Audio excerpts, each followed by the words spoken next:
স্বামী বলছে পর্দা করো, তোমাকে ভালোবেসে বলছি তুমি পর্দা করো, তুমি আমার অনেক প্রিয় একজন মানুষ, তুমি বেপর্দায় বাইরে যাবে আর লোকজন দেখবে, কেমন হয়? ঠিক আছে, তোমাকে তো আমি বিয়ে করেছি, তুমি আমার মানুষ, তোমাকে দেখবে কেন? প্রিয় মা ও বোনেরা, পর্দা ছাড়বেন না। আপনাদের জন্য 4টা কাজ: স্বামীর আনুগত্য করা, লজ্জাস্থানের হেফাজত করা, আপনার 5 ওয়াক্ত সালাত ঠিকঠাক মতো আদায় করা এবং রমজান মাসে সাওম রাখা। নবীজি বলেছেন সাল্লাল্লাহু আলাইহি ওয়াসাল্লাম, জান্নাতের যে কোনো দরজা দিয়ে ইচ্ছা আপনি প্রবেশ করতে পারবেন। আপনার জন্য সহজ। আর স্বামীর আনুগত্য বলতে আমি বুঝাইনি স্বামীর দাসত্ব করতে হবে, এটা বলিনি। এখনকার কিছু ফ্যামিলিস্ট মেয়ে আছে, ওরা আনুগত্য শব্দ মনে হয় যে দাসত্ব মনে হয়। আনুগত্য দাসত্ব এক জিনিস না। আনুগত্য কি? স্বামী কোরআন সুন্নাহর অনুকূলে কোনো কথা বলেছে, আপনি মানবেন। স্বামী বলছে পর্দা করো, তোমাকে ভালোবেসে বলছি তুমি পর্দা করো, তুমি আমার অনেক প্রিয় একজন মানুষ, তুমি বেপর্দায় বাইরে যাবে আর লোকজন দেখবে, কেমন হয়? ঠিক আছে, তোমাকে তো আমি বিয়ে করেছি, তুমি আমার মানুষ, তোমাকে দেখবে কেন? ঠিক আছে, তো এখন স্বামী ভালো কথা বলেছে, আপনি শুনলেন, এটা আনুগত্য। আর ওই স্বামী যদি বলে আসো তো আমার কলিগরা এসেছে, ওকে খাবার সার্ভ করতে হবে, আসো খাবারটা পরিবেশন করো, এখন আপনি বেপর্দা হয়ে আপনার স্বামীর কলিগের সামনে খাবার পরিবেশন করতে শুরু করবেন, এটা কি আনুগত্য করতে হবে না? তখন আপনি আনুগত্য করবেন না। সিম্পল, কোরআন সুন্নাহর অনুগত কাজে আপনি স্বামীর আনুগত্য করবেন, বিপরীতে গেলে আপনি করবেন না। স্বামীর আনুগত্য মানে স্বামীর দাসত্ব নয়। আর এই হাদিসটা আপনি কেন ভুলে যান যে আল্লাহ রাসূল সাল্লাল্লাহু আলাইহি ওয়াসাল্লাম বলেছেন, আল্লাহ ছাড়া যদি কাউকে সেজদা করা যেত, সম্মান বুঝাচ্ছেন, আল্লাহ ছাড়া যদি কাউকে সেজদা করা জায়েজ হতো, আমি মেয়েদেরকে বলতাম যেন স্বামীকে সেজদা করে। কেন? কারণ আপনাকে রেসপন্সিবিলিটি, আপনার খাবার, আপনার ফুড, আপনার শেল্টার, আপনার মানে পুরো দায় দায়িত্ব নিজের হাড় ভাঙা পরিশ্রম দিয়ে, জীবনের ঝুঁকি নিয়ে স্বামী আপনার জন্য করে। সে আপনার সম্মান পাওয়ার যোগ্য তো? সে কি আপনার সম্মান পাওয়ার যোগ্য নয়? আপনি যদি সম্মানের হক আদায় না করতে পারেন তাহলে আপনি অকৃতজ্ঞ। আর অকৃতজ্ঞ মেয়ে কখনো জান্নাতে যাবে? একটা হাদিসে আছে, বেশিরভাগ মেয়ে জাহান্নামে যাওয়ার অন্যতম কারণ হচ্ছে তারা স্বামীর সাথে কুফরি করে। কি করে? মানে সারা জীবন স্বামী ভালোবেসে যায়, ভরণ পোষণ দিয়ে যায়, সব চাহিদা পূরণ করে যায়, একদিন দেখবেন কথা কাটাকাটি হয়েছে, ওই দিন বলে বসবে যে তোমার কাছে আমি কিচ্ছু পাই নাই সারাদিন। এই যে কুফরি, এই কারণে তারা জাহান্নামে যেতে পারে বেশি। আল্লাহ হেফাজত করুন। আরেকটা কারণ হচ্ছে যে বেপর্দা। আপনাকে 4টা মূলনীতি ফলো করতে হবে। 1, এমন কোনো পোশাক পরবেন না যে পোশাকটা আটো সাটো, যেটা পরলে আপনার গায়ের কাঠামো বোঝা যায়। এটা বোরখা হলেও পরা যাবে না। আমি কি বুঝাতে পারছি? ডিজিটাল বোরখা দেখেন নাই? দেখছেন? মাশাআল্লাহ। আর কারা কারা দেখছেন? এদিকে চোখ বেশি যায় না? আচ্ছা, এমনি দেখা যায়, চোখ দিতে হয় না, এমনি দেখা যায়। ডিজিটাল বোরখা চলবে না, ডিজিটাল বোরখা চলবে না। আমার মত, এটা আমি মত দিচ্ছি, আমি আল্লাহর রাস্তায় সময় দিয়েছি অনেকদিন, এবং এখানে যে পর্দাটা শেখানো হয় এরকম পর্দা আমি অন্য কোথাও দেখিনি। এত চমৎকার পর্দা শেখানো হয়। কারা কারা সময় লাগিয়েছেন? 3 দিন 7 দিন সময় দিয়েছেন কারা কারা? বেশিরভাগই দেন নাই, সমস্যা নাই, দিতে হবে। আমি বাধ্যতামূলক বলিনি আপনাকে, বলেছি এখানে পর্দা শেখানো হয়, চমৎকার পর্দা শেখানো হয়, যে এখানে চোখটা পর্যন্ত তাদের ঢেকে রাখার তালিম দেওয়া হয়। যাই হোক, যেখানেই শেখেন অ্যাটলিস্ট পর্দাটা শিখলেই হলো। এমন পোশাক হবে না যে পোশাকটা আটো সাটো, যেটা পরে আপনার গায়ের কাঠামো বোঝা যায়। 2 নম্বরে, এমন পোশাক পরা যাবে না যে পোশাকটা পরলে বাহির থেকে ভিতরের অঙ্গ দেখা যায়। দেখেছেন? দেখেন নাই? দেখছেন হুজুর? আচ্ছা, আপনারা তো সব দেখেন দেখি। তারপরে 3 নাম্বার, এমন পোশাক পরা যাবে না যেটা অমুসলিমদের সাথে সাদৃশ্য আছে। কথা বুঝতে পারছেন? অমুসলিমদের ধর্মীয় বিষয়ের সাথে সাদৃশ্য আছে এমন পোশাক মুসলিম মেয়েদের পরা যাবে না। এর মানে এই নয় যে অন্য ধর্মকে আপনি আক্রমণ করবেন, এটাও নয়। যে যার ধর্ম তাদের স্বাধীনতা মতো পালন করবে। মুসলিমরা বাধা দিবে? দিবে না। মুসলিমরা দাওয়াত দিতে পারে। কি করতে পারে? দাওয়াত দিতে পারে যে ভাই, যে লা ইলাহা ইল্লাল্লাহর কনসেপ্ট আপনাকে বুঝাচ্ছি, আল্লাহ ছাড়া কোনো মাবুদ নাই, মুহাম্মদ সাল্লাল্লাহু আলাইহি ওয়াসাল্লাম সর্বশেষ রাসূল, এই কোরআন পড়ুন, হাদিস পড়ুন, দেখুন এটাই হচ্ছে মানবতার মুক্তির সনদ। এরপর যদি সে ইসলাম কবুল করে আলহামদুলিল্লাহ, যদি না করে এর হিসাব কে দিবে? সে নিজে দিবে। এর হিসাব কি আমাকে দেওয়া লাগবে? দেওয়া লাগবে না। তো অমুসলিমদের সাথে সাদৃশ্য আছে এমন পোশাক চলবে না। আর 4 হচ্ছে, পুরুষরা মেয়েদের পোশাক পরতে পারবে না, মেয়েরা পুরুষদের পোশাক পরতে পারবে না। জি, আপনাদেরকেই বলছি, আপনারা জিন্স পরতে পারবেন না, মেয়েদেরকে বলছি, এবং টি শার্ট পরতে পারবেন না। আপনারা ওই যে যা ইচ্ছা তাই ড্রেস পরে বলবেন যে হাজার বছরের সভ্যতা সংস্কৃতি, এসব বাজে কথা চলবে না এখানে। এটা হাজার বছরে কোনোদিনও আমাদের দাদা নানিরা এগুলা এগুলা কখনো পরে নাই, করছে? আপনার দাদি কখনো ওরকম পরছিল শাড়ি? তো যে বললো হাজার বছর থেকে পরে আসতেছে নাকি, সুবহানাল্লাহ। তো এখানে বিষয়টা হচ্ছে পুরুষ মেয়ের পোশাক পরতে পারবে না, মেয়ে পুরুষের পোশাক পরতে পারবে না। আমি খুব সংক্ষিপ্ত করে আপনাকে কোরআন সুন্নাহ থেকে 4টা মূলনীতি বলে দিলাম। এই 4টা মূলনীতি কোরআনেও আছে, হাদিসেও আছে।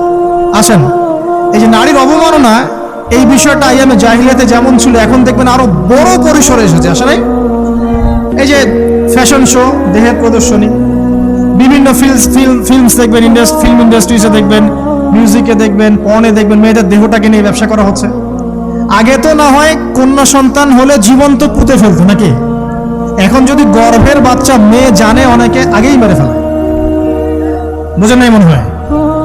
অনেকে যদি জানে যে গর্ভে মেয়ে সন্তান আছে, আগেই মেরে ফেলায়। এমন অনেক দেশ আছে, আমি নাম বলছি না দেশের সঙ্গত কারণে, যে সে দেশে এরকম মেয়ে সন্তানকে এই যে খালাস করে ফেলার, নষ্ট করে ফেলার, ভ্রূণ নষ্ট করার আলাদা ক্লিনিক আছে, আলাদা হসপিটাল আছে, বলে নাউজুবিল্লাহ। তো আসলে ওই 1450 বছর আগের মানুষটা বেশি বর্বর ছিল না আমরা বেশি বর্বর?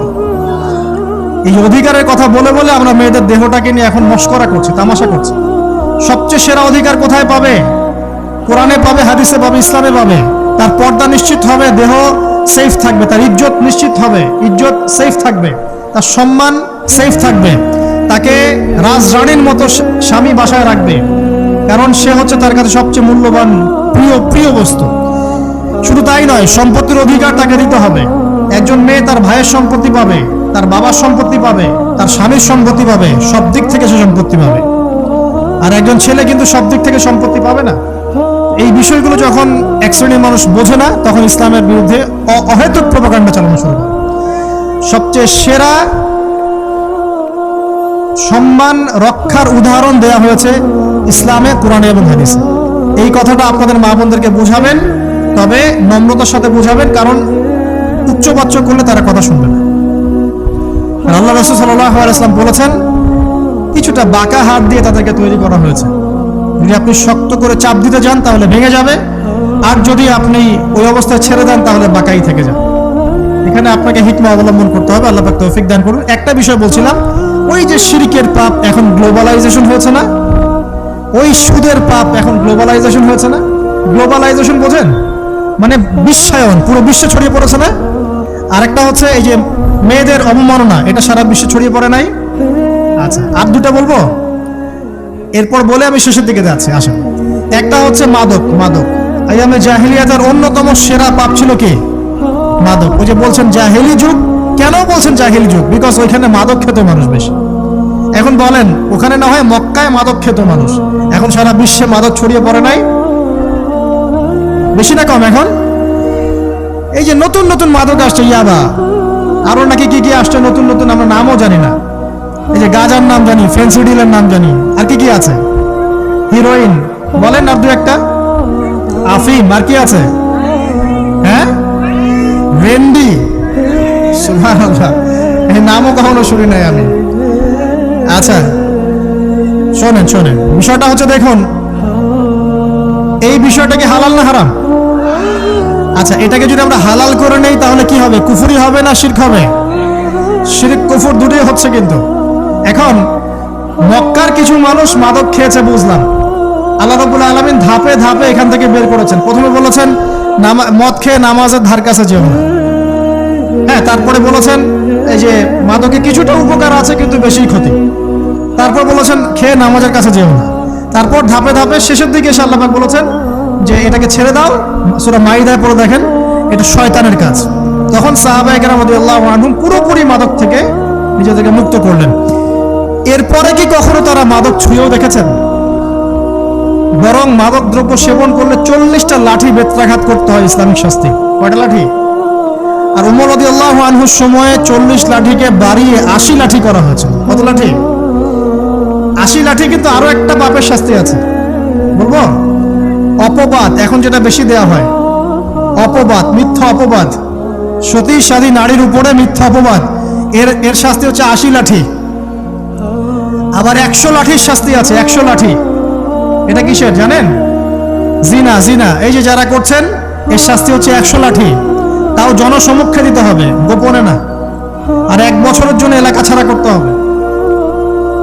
রজম একটা শাস্তি আছে, রজম। এটা কি? রজম মানে পাথর নিক্ষেপ করে হত্যা। এটা তো বর্বর, তাই না? অমানবিক, মধ্যযুগীয়। এসব কথা শুনছেন না? শোনেন, কিছু কিছু বিষয় আছে যে বিষয়গুলো করার পরে এই পৃথিবীতে মানুষ বেঁচে থাকার অধিকারটা হারিয়ে ফেলে। কথা বুঝতে পারছেন না? কিছু কিছু পাপ আছে, এগুলো করলে পরে মানুষ এই পৃথিবীতে বেঁচে থাকার অধিকারটা হারায় ফেলে। যেমন কোন বিবাহিত ব্যক্তি যদি জেনা করে, কোন ছেলে যদি কোন ছেলের সাথে যৌন সম্পর্ক করে, সমকামী করে, বা এটাকে গে মানে যেটা কি বলে, সমকামিতা, ঠিক আছে, এই কাজ যদি কেউ করে, নোংরা কাজ যদি কেউ করে, কোন মেয়ে যদি কোনো মেয়ের সাথে এরকম কোনো কাজ করে, একই পাপ। এসব পাপ করলে পরে এই পৃথিবীতে বেঁচে থাকার অধিকারটা সে হারিয়ে ফেলে। কথা কি বুঝতে পারছেন? আচ্ছা, তখন শাস্তি হচ্ছে আল্লাহ রাব্বুল আলামিন পাথর নিক্ষেপ করে হত্যা করতে বলেছেন। কারণ হচ্ছে সে এত গর্হিত একটা কাজ করেছে যেটা এই শাস্তি পাওয়ার সম্পূর্ণ যোগ্য। এবং কওমে লূত নামে যে কওম ছিল, ওই কওমটাকে আসমানে উঠিয়ে আল্লাহ পাক পাথর বর্ষণ করে এভাবেই শেষ করে দিয়েছেন। জর্ডান, একটা দেশ আছে না জর্ডান, জর্ডানের পাশে ডেড সি নামে একটা জায়গা আছে, ডেড সি, মৃত সাগর। ওইখানে সাদুম নামে একটা গোত্র থাকতো। কোন গোত্র? সাদুম। ওই সাদুম গোত্র এরকম সমকামী ছিল। আল্লাহ রাব্বুল আলামিন লূত আলাইহিস সালামকে পাঠিয়েছিলেন, তারা হেদায়েতের বাণী শুনে নাই। আল্লাহ পাক ওদেরকে আসমানে উঠিয়ে পাথর নিক্ষেপ করে উল্টা দিকে দাফন করে দিয়েছেন। তো কিছু কিছু পাপ আল্লাহ পাক সহ্য করেন না, আল্লাহ পাকের আরশ কেঁপে ওঠে। এই পাপগুলো সেরকম পাপ। কথা বুঝতে পারছেন? তো এই যে জিনা, পর্নোগ্রাফি, ব্যভিচার, পরকে, এগুলোর মধ্য দিয়ে আমরা নারীর অবমাননা করছি না?